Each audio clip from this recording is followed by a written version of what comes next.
दिल्ली उच्च न्यायालय ने पारिवारिक अदालत के उस आदेश पर रोक लगा दी है जिसमें उस व्यक्ति की होटल बुकिंग और कॉल रिकॉर्ड विवरण को रिकॉर्ड में रखने का निर्देश दिया गया था, जिसके खिलाफ उसकी अलग रह रही पत्नी ने व्यभिचार और क्रूरता के आधार पर तलाक की याचिका दायर की है।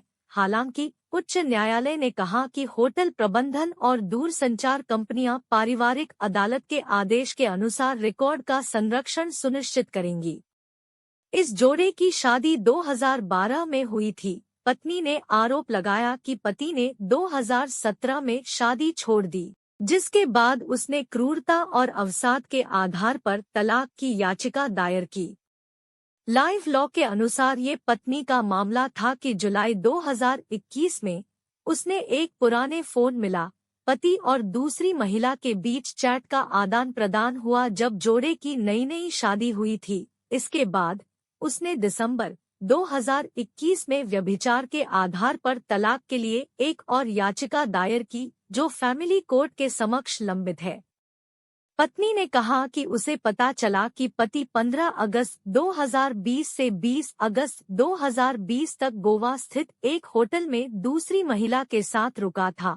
उसके बाद संबंधित मजिस्ट्रेट के समक्ष एक आवेदन दिया गया, जिसमें 27 अक्टूबर 2019 से 27 अक्टूबर 2022 के बीच के पति के मोबाइल के कॉल डिटेल रिकॉर्ड मांगे गए थे। आवेदन को मजिस्ट्रेट ने इस आधार पर खारिज कर दिया कि इसका नोटिस पति को दिया जाना था। बाद में अतिरिक्त सत्र न्यायाधीश ने इस आदेश को बरकरार रखा। इसके बाद पत्नी ने दोनों आदेशों को चुनौती देते हुए हाईकोर्ट का रुख किया।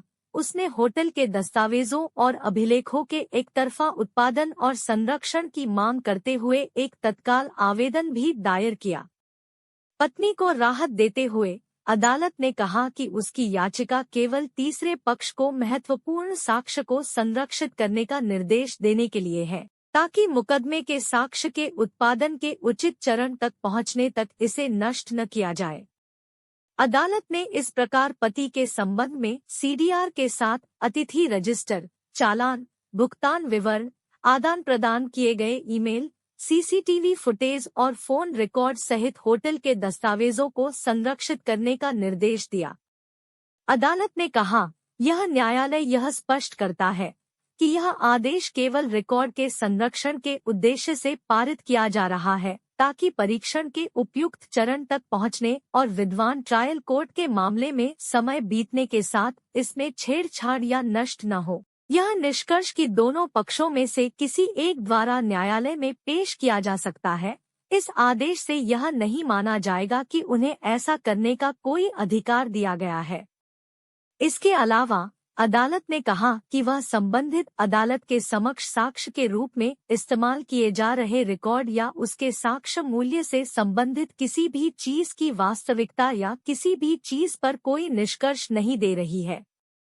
संबंधित अदालत किसी भी उद्देश्य के लिए इन दस्तावेजों और रिकॉर्ड को ट्रायल कोर्ट में पेश करने के लिए और दूसरे पक्ष की सुनवाई के बाद संबंधित पक्षों द्वारा दायर किए गए आवेदन का नोटिस जारी करेगी। अदालत ऐसे दस्तावेजों को पेश करने के लिए आवेदन पर कानून के अनुसार मेरिट के आधार पर फैसला करेगी।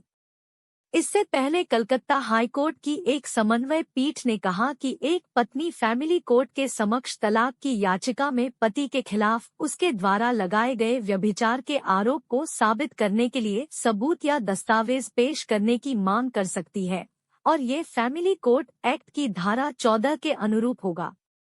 जस्टिस रेखा पल्ली ने फैसला सुनाया कि चूंकि हिंदू विवाह अधिनियम विशेष रूप से व्यभिचार को तलाक के लिए एक आधार के रूप में मान्यता देता है, यह बिल्कुल सार्वजनिक हित में नहीं होगा कि अदालत को निजता के अधिकार के आधार पर एक विवाहित व्यक्ति की सहायता के लिए आना चाहिए, जो इस दौरान अपनी शादी के निर्वाह के लिए अपनी शादी के बाहर यौन संबंधों में शामिल होने का आरोप लगाया गया है। And for more news, just keep watching Desi Law. Thank you so much.